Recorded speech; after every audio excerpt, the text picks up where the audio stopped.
In Romans chapter 12, verse number 1, present your bodies a living sacrifice. Now the question is, are we only willing to follow Christ when it's comfortable? Kapag hindi na kumbinyente sa buhay mo? Kasi yun ang tao eh. Ang pinakaayaw ng tao usually is change. Sabihin natin na yan yung inevitable sa buhay natin, pero pag may kailangan baguhin sa lifestyle mo, may kailangan baguhin sa daily routine mo, pag may kailangan baguhin sa nakasanayan mo, ayaw mo na. Pag meron kailangan baguhin sa daily life mo, ay, mahirap na sa akin to. Hindi na pwede to. Kapag meron ng kailangan konting sakripisyong kailangan mong gawin, kailangan ng itabi yung mga nakasanayan mo sa buhay mo, ititigil ka na lang. Teka lang, Lord, this is not what I signed up for. Hindi pwedeng ganun bilang isang anak ng Panginoon. Or are we willing to pay the price of inconvenience and sacrifice in following the Lord? Let us never forget that the Lord Jesus Christ gave His own life for us. Ano ba naman yung isukli natin yung sumunod tayo sa Kanya?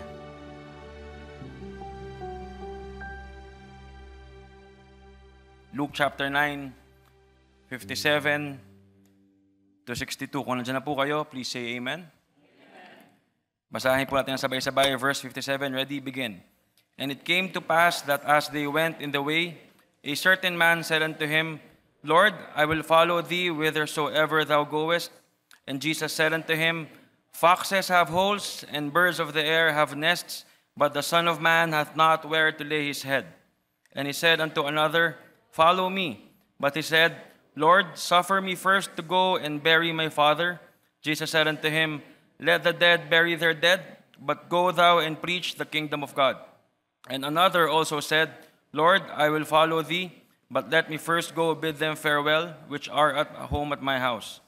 And Jesus said unto him, No man, having put his hand to the plow and looking back, is fit for the kingdom of God.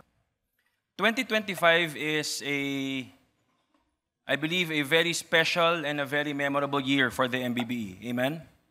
And for all of us, tama po? Why? Because 50 years ago, a young Benny Abante obeyed God's call in his life and ventured off to Santa Ana to start what is now the MBBE. He chose to turn his back from the potentially fruitful life he might have elsewhere and chose the highest calling, which is to pioneer the MBBE and become God's instrument for thousands of souls to hear the gospel. Tama po? And now, 50 years later, we see and we experience the blessings of God given to the MBBE because of the obedience of one man. That is why each and every one of us is here today. Because God used a man to choose a life in the ministry, giving his all to become the instrument God will use so that every one of us here and many more around the world can get saved. Tama po? 50 years ago, isang Benny Abante po, na alam naman natin, potentially, maaring magiging successful elsewhere. Kung ano man ang kanyang career na piliin, ay gagamitin siya ng Panginoon, magiging successful siya, yayaman siya, we don't know. Instead, sinunod niya yung tawag ng Panginoon sa buhay niya. And instead of staying doon sa kung nasaan siyang simbahan noon, sinubukan niya. Pinili niya magsimula ng kanyang gawain sa MBBE and 50 years later, tingnan naman kung nasaan na tayo ngayon. But as we all should know, the life and the work of the MBBE does not stop after 50 years. Tama? It's not like a lease that after some time ends. Parang kotse yan, kumuha ka ng kotse, 5 years mababayaran, after 5 years, tapos ka na magbayad. Kaya naman, may negosyo kang sisimulan, nag-lease ka ng lupa, after 10, 20 years, tapos na, wala na, tigil na. Hindi yung gano'n ang buhay ng MBBE, tama po? The MBBE, just like every other ministry that the Lord has started, does not end. It continues, correct? And that includes us. Yes, we are happy to be celebrating this very important milestone that our ecclesia has reached. Yes, we are thankful to the Lord that His grace not only sustained the MBBE, but has blessed us greatly this past 50 years.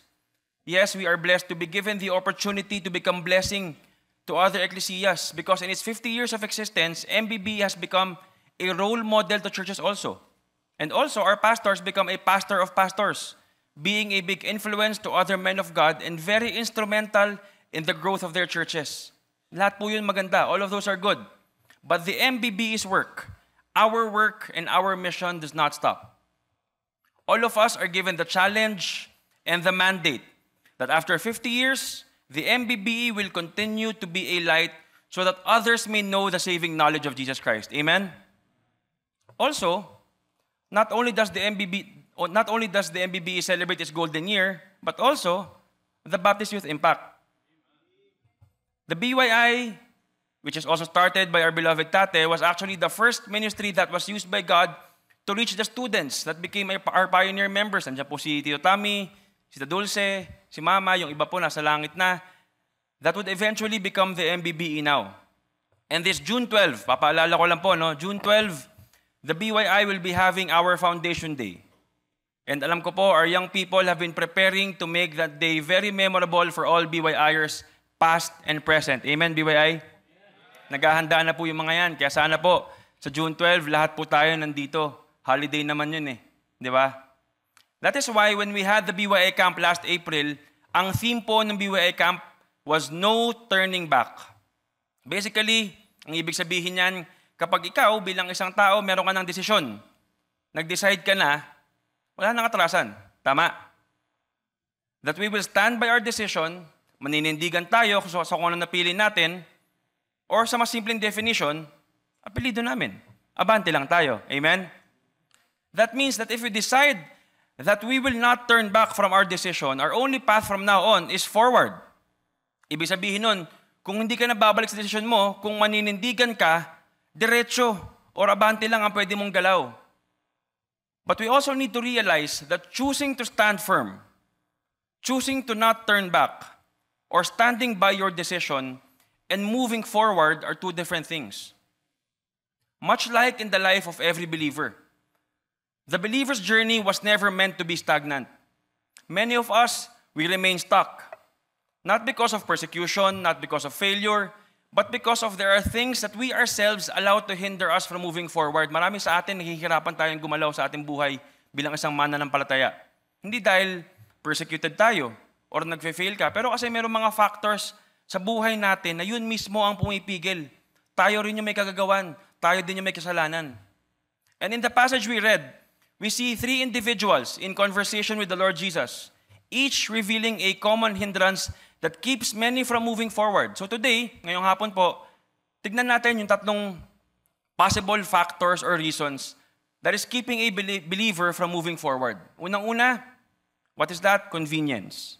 Balikan po natin yung text natin, no? Sa verse 57 and verse 58, ang sabi dyan, "And it came to pass that as they went in the way, a certain man said unto him, Lord, I will follow thee whithersoever thou goest. And Jesus said unto him, Foxes have holes, and birds of the air have nests, but the Son of Man hath not where to lay his head." Convenience. Following Christ is not about ease or comfort. It demands sacrifice. Tama po? Palaging sinasabi ng ating mahal na pastor yan.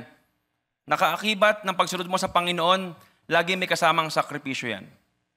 Alam naman po natin yung naging buhay niya nung siya nagsisimula dito, na paglipat na dito, wala siyang support from anywhere. Pero galing na sa ating eklesiya. Simula siya sa 10 pesos a week. Nahirapan siya. May mga araw na pinopospone niya yung pagkain niya. Imbis na sasakay siya, maglalakad na lang siya.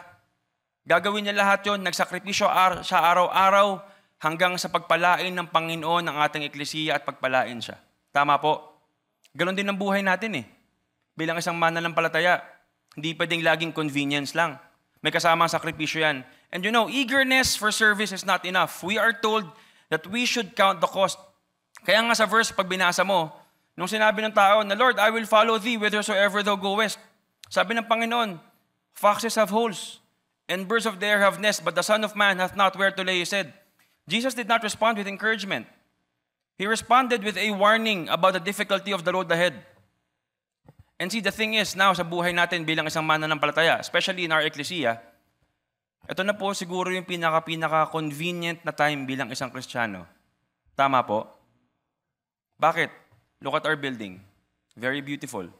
Look at the seats. Very comfortable. Kaya nga kaninang umaga sa preaching po ng ating mahal na pastor, di ba?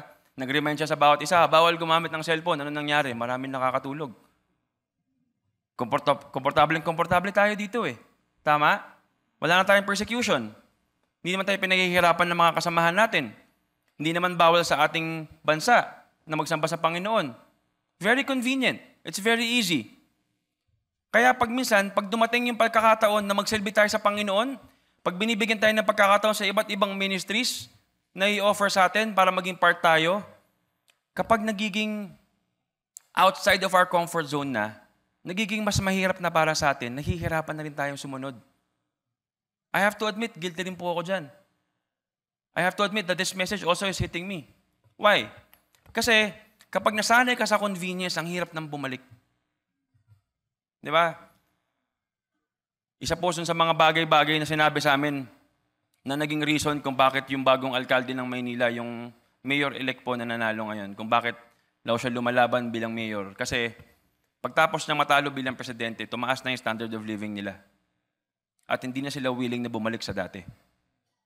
Ganon din po sa atin eh. Tama po. Sometimes we reach a certain level in our lives that we feel we are no longer, we no longer should be part of some activities or ministries in our ecclesia that requires a little bit of sacrifice. Bakit ko pag gagawin yan? Pagpapawisan pa ako pag Sabado ng umaga. Ginawa ko na yan dati. Bata pa lang ako, nasa eklesiya na ako. Siguro naman ngayon, deserve ko na hindi nagawin yan. Yung mga bata na lang ang gagawa niyan. Dati ko pang ginagawa yan. Dati part ako ng choir. Dati part ako ng ganito. Part ako ng gospel class. Siguro naman ngayon, after 10 years, 20 years, 30 years sa ating eklesiya, na ginagawa ko yan. Siguro naman, enough na yung nagawa ko. Parang ngayon, dyan na lang ako, spectator na lang ako. Ganun po ba dapat ang buhay natin? Hindi po ganun. You know, in our lives as believers, we should not eventually become complacent in our Christian life simply because we have been there for a long time. Amen? Dapat tuloy-tuloy lang. Even if yung convenience na meron tayo ngayon, minsan kailangan mawala. Hindi na ho bahagi ng buhay ng ating mahal na pastor yung kakulangan sa resources. And yet, we know and we see and we experience that in his life now, in his stature now, meron pa rin siya mga sakripisyong kailangan gawin. Bilang anak niya, I can see he is in pain every day. And yet, he continues on. He moves forward. Hindi siya pwedeng tumigil. Abante apelido niya eh. At pinapakita niya ho yan. Sa nangyari sa kanya ngayon lang, I remember, and one thing I will never forget after the elections, of course, our family, especially him, was heartbroken, and I understand that. And sabi ko sa asawa ko, kasi po, nakita natin na si Papa tsaka si Ate on the first day, they said, tama na. Tigil na, ayaw na. Naging iba yung point of view ko eh. Ako nun yung nangungulit kay Ate, ilaban natin to. May 12, May 13, kulit ako ng kulit sa kanya. May laban pa, kaya pa to, ganyan, ganyan, ganyan. But I was looking at my father also. And ang prayer ko noon, sabi ko, basta nakikita kong okay si Papa, magiging okay ako. If I see him that he is heartbroken, then he's really down, then of course, I have to be there for him. Pero hindi siya ganun eh. Monday po yung eleksyon. Anong ginawa niya ng Tuesday ng gabi? Miniting tayo. Tungkol ba sa politika? Hindi. Tungkol sa gagawin ng ating eklesiya moving forward. Wednesday, ganun din ginawa niya. Thursday, napuyat tayong lahat, pinapakinggan. Bakit? Nung pa lang, ang dami na kagad niyang mga plano. After niyan, everyday tatawag sa akin yan. Nire-remind ako sa mga kailangan kong gawin. Hindi lang bilang isang konsyel, pero bilang isang servant ng Panginoon, full-time sa ating eklesiya. Pinapaalala niya sa akin araw-araw. Ganun yung pinakita ng ating mahal na pastor. What a great example of someone that even though right now he is going through a very understandably heavy moment in his life, he is moving forward. Sacrificing, kahit siguro naman, pwede niya sabihin, deserve ko naman siguro tumahimik muna ngayon, magpapahinga muna ako, napagod ako eh. Heartbroken na, natalo ako eh. Pero hindi po ganun pinakita niya eh. Tama po? So sino pa tayo? Bilang isang mga normal na miyembro ng ating eklesiya, na pag may napagdaan ng konting hirap sa buhay, ititigil kagad tayo. Tama po? Siguro naman, kung yung ating mahal na pastor is the best example of someone, despite of hardships that he has to go through, pushes forward and moving forward in his life as a believer of Christ and a servant of God, siguro dapat tayo din, yun yung role natin, yun yung responsibility natin. Tama po? The Bible is clear about what believers of Christ must expect when following Him. In 2 Timothy chapter 3, verse number 12, sabi dyan, yea, and all that will live godly in Christ Jesus shall suffer persecution. It may be different type now. Noon, pinapatay sila. Ngayon, siguro hindi na po. Pero meron tayo iba't ibang klaseng persecution na kailangan pagdaanan.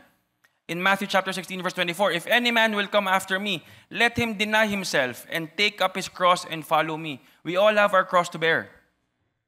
But that doesn't mean we have to stop. In Romans chapter 12, verse number 1, present your bodies a living sacrifice. Now the question is, are we only willing to follow Christ when it's comfortable? Kapag ayaw mo na or kapag hindi na kumbenyente sa buhay mo, kasi yun ang tao eh. Ang pinakaayaw ng tao usually is change. Sabihin natin na yan yung inevitable sa buhay natin, pero pag may kailangan baguhin sa lifestyle mo, may kailangan baguhin sa daily routine mo, pag may kailangan baguhin sa nakasanayan mo, ayaw mo na. Tama po?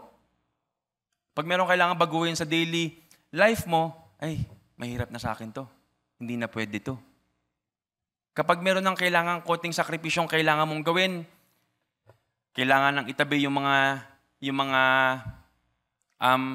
nakasanayan mo sa buhay mo, ititigil ka na lang. Teka lang, Lord, this is not what I signed up for. Hindi pwedeng ganun bilang isang anak ng Panginoon. Tama po? Or are we willing to pay the price of inconvenience and sacrifice in following the Lord? Let us never forget that the Lord Jesus Christ gave His own life for us. Ano ba naman yung isukli natin yung sumunod tayo sa Kanya? Amen? Convenience po ang unang-una that is possibly keeping us from moving forward. Number 2, conditions. In verses 59 to 60, sabi dito, and he said unto another, follow me. But he said, Lord, suffer me first to go and bury my father. Jesus said unto him, let the dead bury their dead. But go thou and preach the kingdom of God. Sabi nung isa, Lord, susunod ako sa iyo. I will do whatever you need me to do. I will follow and go wherever you want me to go. Pero teka lang po, namatay yung tatay ko eh. Lilibing ko muna. Sabi ng Panginoon, let the dead bury their dead. I remember, kapag may pinapagawa sa akin si Papa, kapag gabi kasi, isa po sa mga trabaho ko, pupunta ako sa iba't ibang mga patay. Now, in a week, nakaka-20 to 25 ako. Lagi sinasabi sa akin ni Papa, gawin mo muna yung pinapagawa ko sa'yo. Yung patay, walang pupuntahan yan. Nandyan lang yan. Tama rin naman siya. Obedience to Jesus must be immediate and unconditional. Tama po? And, take note, it is pride to even think that God owes us anything before we can serve Him. The Lord is not insensitive to our needs. And if we think that we would have less blessings if we decide to follow Him and fully commit ourselves to Him, then we are terribly mistaken. Also, the Lord is not insensitive to our emotional tendencies, but our purpose and calling as God's people transcends even our most sentimental circumstances. Because the purpose we are fulfilling is the highest calling. The response of Jesus was an urgent command. Urgent po Go thou and preach. Now the question is, anong mga kondisyon mo sa buhay mo bago ka sumunod? Sa mga estudyante natin, anong mga kondisyon mo? Kailangan, preacher, makatapos muna ako. Paano pag gagaya ko, hindi pa nakakatapos? Hindi ka susunod. Kailangan maabot ko to. Kailangan magawa ko yan. Kailangan mag-summa cum laude ako. Paano kung hindi ka summa cum laude? Kailangan muna sa mga working, kailangan meron ako 1 million. Pag naabot mo yan, believe me, ang goal mo naman 2 million naman. Tapos 3 million naman. Tapos 4 million naman. Kung hindi ka magde-decide na i-commit yung buhay mo sa Panginoon ngayon pa lang, pagtapos yan, iba priorities mo. Kaya nga po, I am very blessed to see our career people, especially those businessmen, na alam naman natin yung demands kapag may negosyo ka, tsaka mataas ang posisyon mo sa buhay, pero kitang-kita natin yung commitment nila. And still, pag nakita mo that they are fully committed in serving the Lord despite of the things they need to do outside in their own careers, kitang-kita nyo naman, pinababayaan pa sila ng Panginoon? Hindi po. Pinagpapala pa din naman sila. I can name names now. Nakitang-kita nyo po na pinagpapala sila every day, even if inuuna nila Panginoon sa mga buhay nila. In fact, yung mga yan pa nga po, yung ating mga career people, before they do anything else, they commit their businesses, their works, their careers to the Lord. And after that, we can see how God blesses them. Why? Because at first, unang-una nilang ginawa, sumunod muna sa Panginoon. Yung mga kondisyon na yan, hindi naman nauubos yan eh. Hindi natatapos yan eh. Gusto ko ng ganito, pag nagawa ko to, siguro pwede na ako sumunod sa Panginoon. Kapag nakatapos ako, sige, college muna ako ngayon. After my college, kunwari, kung accountancy yung course mo, sige, magka-college muna ako. After nyan, susunod sa Panginoon. After nyan, magre-review muna ako, may CPA board eh. After nyan, sige, completely I will obey. After nyan, sige, CPA na ako. Tatrabaho muna ako, mag-a-apply muna ako kay Preacher Wilson. Mag-SGB muna ako. Demanding din yung trabaho doon. Hindi ko na pwedeng unahin yung simbahan. Bakit? Kasi busy-busy ako trabaho eh. Kailangan tumaas muna ako sa level. Hindi mo na-realize, habang tumataas ka, mas nagiging busy ka, makakalimutan mo yung priorities mo. Pagtapos nyan, before you know it, 10, 20, 30 years has passed, what have you done for the Lord? Very little. So, nakakaya naman na sabihin mong mananampalataya ka, anak ka ng Panginoon, pero naging priority mo yung buhay mo sa labas. Tama po? That is why, after I won, maraming salamat po, pinanalangin niyo po ako. Ako po muli ay konsehal ng ating distrito. Number 5 po ako. Consistent ako eh. Number 5 last time, number 5 ulit. Tignan natin kung number 5 ulit next time. Kung mananalo. Di ba po? Pero, bago sabihin sa akin ni Papa na congratulations anak, konsehal ka na naman, anong sinabi niya sa akin? Uunahin mo ang gawain ng Panginoon. Pwede ko namang sabihin, teka lang, hindi ko nakakalimutan niya. Hindi, kailangan ko yun eh. Kailangan ma-remind ako eh. Kasi po, alam niyo naman, demanding din po yung trabaho sa labas eh. Ang daming kailangan gawin eh. Ang daming kailangan unahin eh. Pero laging sasabihin ni Papa sa akin, nakita mo, kahit demanding yung trabaho ko sa Kongreso, anong lagi kong inuuna? Every day, He calls me now. He reminds me of the things I need to do. And I need it. I have to admit, I need it. Kasi makakalimutan ko yan. There would be times that I would put my job first outside. Baka makalimutan ko na nagligay sa akin sa pwestong yan, yung Panginoon. Sana ganoon din po tayo. In any conditions in our lives, in any things that we want to prioritize. I mean, thinking about being successful in life is okay. It's not bad. It's good. Especially kapag yan yung goal mo para makapagbigay ka pa sa Panginoon. Pero kung uunahin po natin yan, mali. Kung uunahin niyo po yung goals mo sa buhay mo, mali. Bakit? Kasi tandaan po natin, all the success that we have, God gave that to us. No matter how good you are, kung wala pong pagpapala ng Panginoon sa ginagawa mo, wala din mangyayari sa buhay natin. The Bible tells us the issue against delayed obedience. Huwag natin kalilimutan, palaging sinasabi sa mga anak natin, delayed obedience is disobedience. Kapag tinawag mo ang anak mo, halika dito, wait lang, anong feeling ng isang magulang? Kapag nag-wait lang yung anak mo sa'yo, nakakagalit, di ba? Nakakainis, di ba? Paano pa kaya ang Panginoon pag sinabi sumunod ka sa akin, Lord, teka lang po. Wow. Mas busy ka sa akin? Mas marami kang kailangan gawin? Tinatawag kita eh. Anak kita, di ba? Patunayan mo naman. In Ecclesiastes chapter 11, verse number 4, He that observeth the wind shall not sow. Delaying because of conditions leads to inaction. Hintay ka ng hintay. Baka kasi may mangyaring hindi maganda, hindi mo na ako lalabas. Mamaya, baka umulan eh. Medyo makulimlim eh. Hindi ko na lang gagawin yung kailangan kong gawin. Hindi ako magagas pa class, hindi ako mag-visit. Alas 10 ng umaga yun. Sa makulimlim. Pagtapak ng alas 11, init eh. Taas ng araw. Baka mangitim ako. Ang itim-itim mo naman. Hindi mo na ako lalabas. Pagtapak ng alas 2, kailan kakakain ko lang eh. Siesta muna tayo. Pagtapak ng alas 4, makulimlim na naman, mukhang aambon na. Ano na? Wala na tayong nagawa. Tandaan niyo po, you can't control what's happening outside. You can control your decisions, your response, your reaction to a situation, but you can't control what's happening outside. Kaya nga sabi, di ba, nung serenity prayer, Lord, grant me the serenity to accept the things I cannot change, and the courage to change the things I can, and the wisdom to know the difference. Give me the serenity to accept the things I cannot change. Yung mga bagay-bagay na hindi mo kayang baguhin ay yung ibang tao sa labas, yung sitwasyon sa labas, yung mga mangyayari sa labas, ang kaya mong baguhin yung ugali mo, yung utak mo, kung paano mo tatanggapin, kung paano mo aayusin, kung paano ka susunod. Yun yung kaya mong baguhin eh. And the wisdom to know the difference. Alam mo yung difference. Parang yung tao yan, napupunta ng trabaho. Ang pasok na alas 8 ng umaga. Umalis 7:30. Taga Santa Ana. Tapos sa BGC yung trabaho niya. Kahit anong gawin niya lumipad, di aabot ng BGC ng alas 8 yun. So paglabas niya, sasakay siya ng jeep. Wala siya masakyan, 7:30 na eh. Lahat ng jeep puno na eh. So nagwawala siya ngayon. Galit siya sa traffic, sa jeepney driver, sa lahat ng pasahero, sa stoplight, sa lahat, galit na siya. Mali yun. Dapat ka sa sarili mo. Kasi kung alam mo traffic, umalis ka ng mas maaga. Tama po? The conditions outside of our control will never change. What you can change is your mind, is your attitude, your heart. So, ask yourself, are there things we tell Jesus must happen first in our lives? Is there anything we prioritize before obedience? Ano yung pinaprioritize mo sa sarili mo?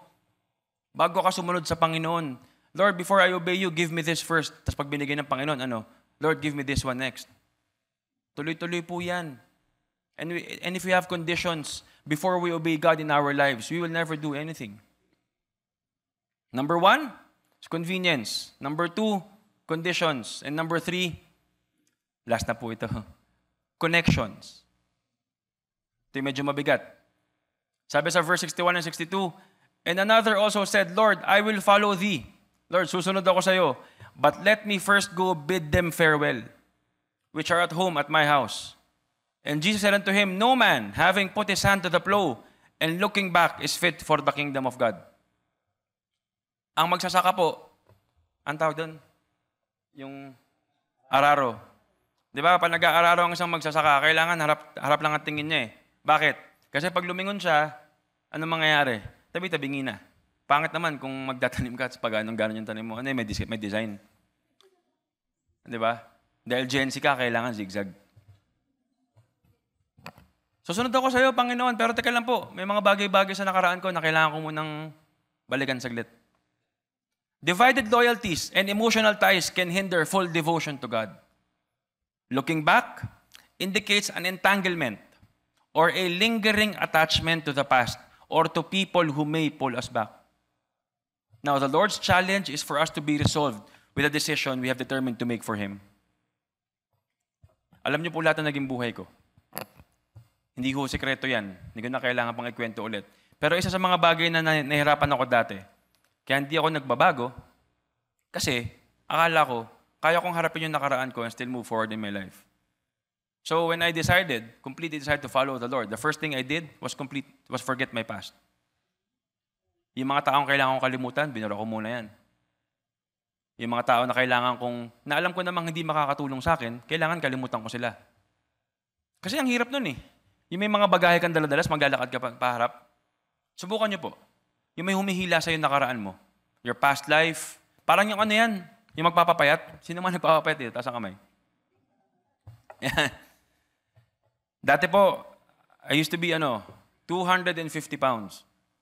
So at a boy, at a guy na 5'8", 5'7", 5'7 and a half sana. 5'7 and a half, masyadong mabigat yun. No? So one time nag-basketball ako, pag ikot ko, nag-twist yung tuhod ko.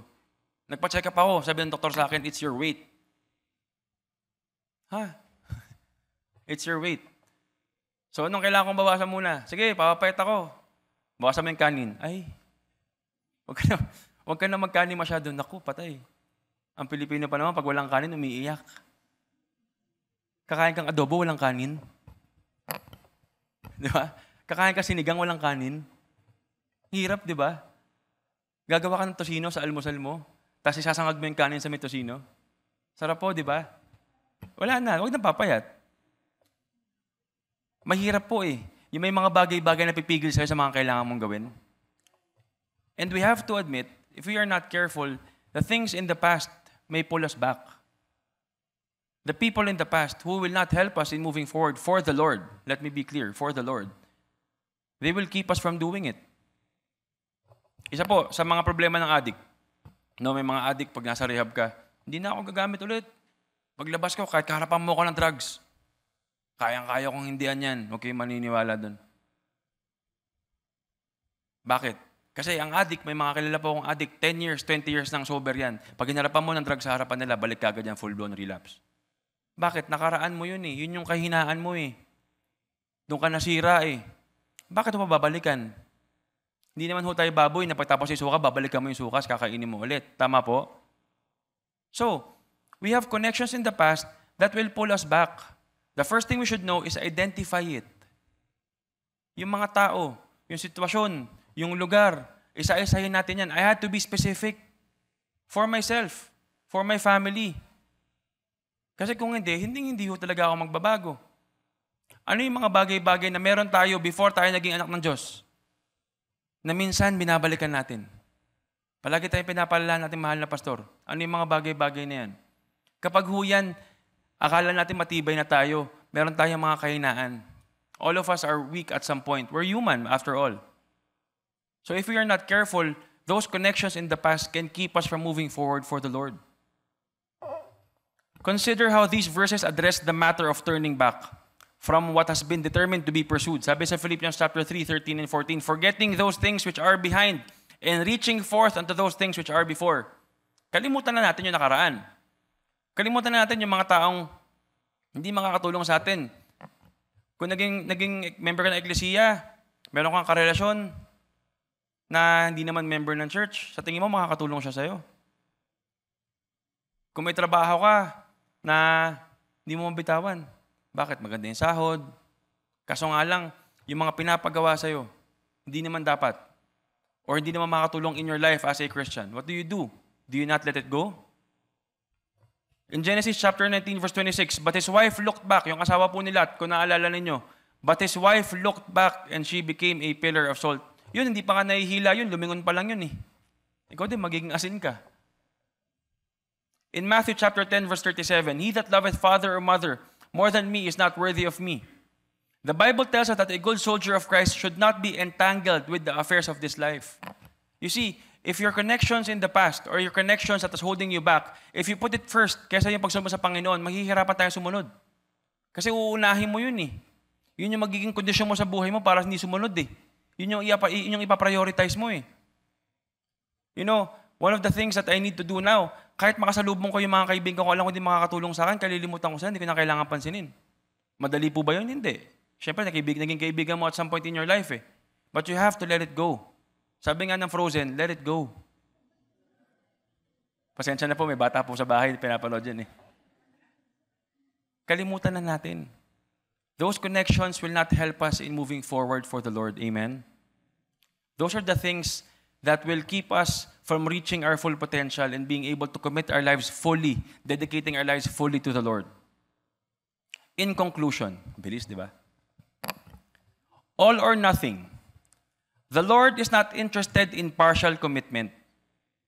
He calls each and every one of us to follow Him fully, sacrificially, and without delay. Ibig sabihin, pag tinawag ka ng Panginoon na sumunod sa Kanya, ngayon din mismo dapat sumunod tayo. Hindi bukas, hindi next week, hindi next month, hindi next year. Hindi pag nakuha mo na yung unang sahod mo, or pag nakuha mo na yung gusto mo makuha sa buhay mo, saka ka susunod. Now, the question is, which of these three is keeping you from moving forward? The convenience in life, your conditions, or your past connections? Are you too afraid that in completely committing yourself to the Lord and obeying Him, you might lose the convenience you have now? What conditions do you have? Do you feel that the Lord and ministry would hinder you to reach your goals and aspirations in life if you commit your life fully to Him? What connections from your past are you holding on to that is keeping you from reaching your full potential for the Lord? Let us all ask ourselves these questions, and may we realize that no matter what excuse we think of or how valid we feel it would be, it is still not worth disobeying God for. Tandaan po natin, kung gusto, may paraan. Pero kung ayaw, madaming dahilan. As a closing verse, we find in this passage the clear command to move forward. Sabi sa Hebrews chapter 12, verses 1 and 2, wherefore, seeing we also are compassed about with so great a cloud of witnesses, let us lay aside every weight and the sin which doth so easily beset us, and let us run with patience the race that is set before us. Looking unto Jesus, the author and the finisher of our faith, who for the joy that was set before Him endured the cross, despising the shame, and is set down at the right hand of the throne of God. The BYI and the MBBE turns 50 this year. It is my prayer, it is our prayer, that as we celebrate our 50th year, we will all be committed not only to not turn back, but also to move forward with our lives, committing and dedicating our lives fully to the Lord, not letting anything and anyone hinder us from obeying Him in everything. Sana po itong mensaheng to may be a challenge to all of us, that in our 50th year, we will not be complacent. Madali pong isipin yun eh. 50 years ng MBBE. Okay na to. Sabi na, sino yun? Okay na to. Okay na yan. Hindi ho pwedeng ganun. Sana po in our 50th year, we will be more excited. Let's let go of the conveniences, the conditions, and all the connections that is keeping us from moving forward, obeying God, and committing our lives fully to Him. Instead, let's be all excited and prove that the MBBE will continue to become a light in this world, reaching anyone and everyone for the Lord. Kaya sana po, i-remind ko lang din po ulit, June 12 po, the BYI Foundation Day. It is our golden legacy. Taas nga po kami ng lahat po na naging BYI minsan sa buhay nila. Past and present. Huwag kayong mahiya. Mas marami pa po siguro. Sana po lahat tayo will take part of June 12. Why? Because we are part of that history. Lahat po tayo nagdaan sa BYI. Lahat tayo naging, we are all Christians who happen to be students and not the other way around. Kaya sana po lahat tayo ay take part in that celebration and participate on June 12. Also, we are now preparing for the 50th year of the MBBE. Nakita niyo naman, ang ganda ng ating mga memorabilia. No, ng ating mga, yung watch pa lang, gustong-gusto ko na eh. Pero sana po, hindi lang po yan yung iisipin natin, pero yung magiging part natin in the 50 years and the 50 years moving forward after this. Manalangin po tayo. Lord, thank you for today. Salamat po sa simpleng mensahe na ito na naging challenge po sa amin, Panginoon. It's my prayer that today po, each and every one of us will let go of all the conveniences, the conditions, and the connections that we have that may hinder us from completely giving our lives to you and obeying you in our lives, Father. We pray, sana po, in our 50th year, each and every one of us will be excited, Lord, to reach more for you. We will be a light and a blessing to all those around us. Thank you for all the blessings, Father. We pray for our beloved pastor as he ministers to Mabolo. In Jesus' name, amen. Maraming salamat po.